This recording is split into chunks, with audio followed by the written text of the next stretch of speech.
Hi, you're watching Nerdy News on VideoGamesVulgar.com. I'm your host Laura, and today I'll be filling you in on the latest in gaming news. The classic ultra-violent video game Doom can now be sold in Germany 17 years after its release. The decision was announced on Thursday by the Federal Department for Media Harmful to Young Persons, PBJM, means that the game can be bought by anyone over the age of 16.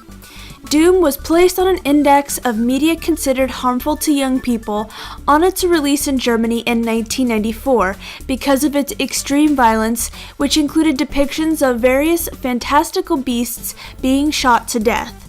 This means that, like pornography, it could only be sold to adults in specialist shops.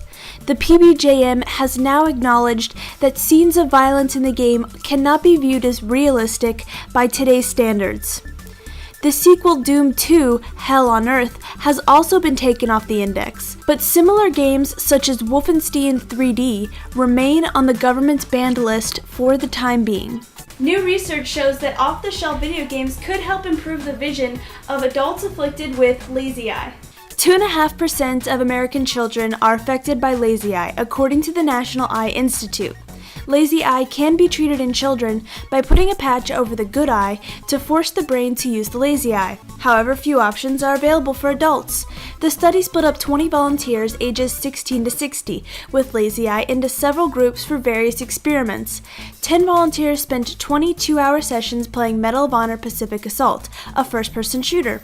In a second experiment, 3 other volunteers spent the same amount of time playing SimCity Societies, which required the players to build things.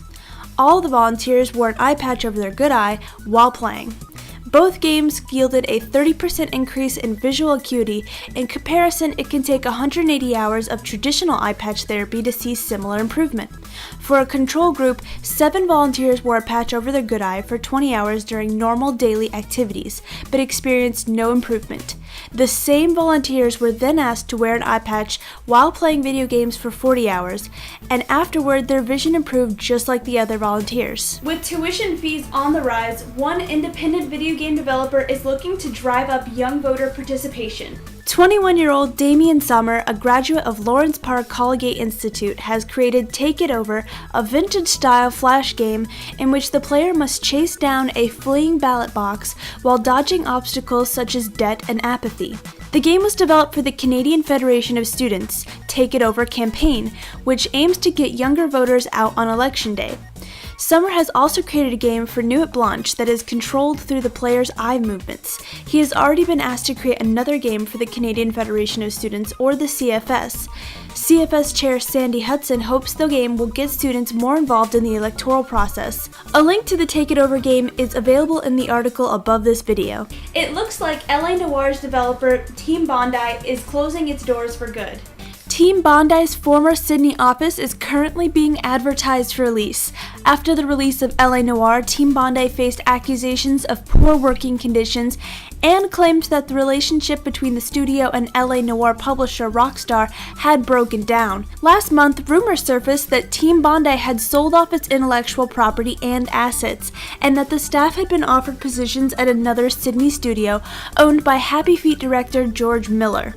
Now it seems the developer has reached the bottom of the barrel with the revelation that the locally based development studio has been placed into administration last week. Basically, they went bankrupt and were forced to close their doors. Cue the bagpipes. Now for some games releasing this week. Dead Island is a first-person horror action-adventure video game developed for Microsoft Windows, PlayStation 3, and Xbox 360. Dead Island will feature open-world gameplay, played from a first-person perspective with up to 4-player cooperative play in heavily interactive environments. The focus will be on melee combat, incorporating customizable weaponry, vehicular customization in combat, and RPG elements. Resistance 3 is a science fiction first-person shooter game developed exclusively for the PlayStation 3.